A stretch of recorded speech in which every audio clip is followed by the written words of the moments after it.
Tamad ba yung anak mo? Ha? Tamad ba yan?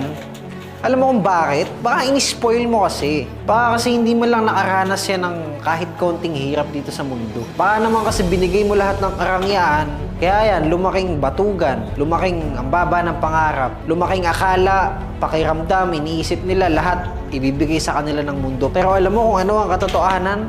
Hindi. Alam mo kung tamad yung anak mo, ay baka mamaya kasi hindi mo mahal. Kung totoong mahal mo anak mo, sasabihan mo na tamad siya. Kung totoong mahal mo yung anak mo, pagagalitan mo. Kung totoong mahal mo yan, sasabihin mo kahit masakit, kahit umiyak, kahit masaktan. Kasi ang tunay na pagmamahal ay pagsasabi ng totoo.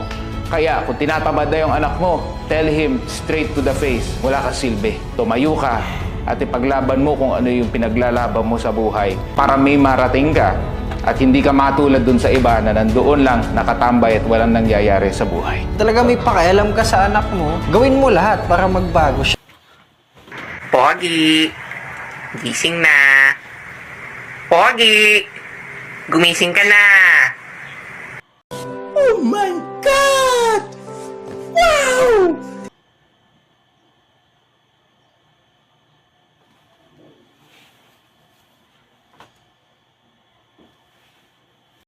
Parang may naamoy ako hindi maganda.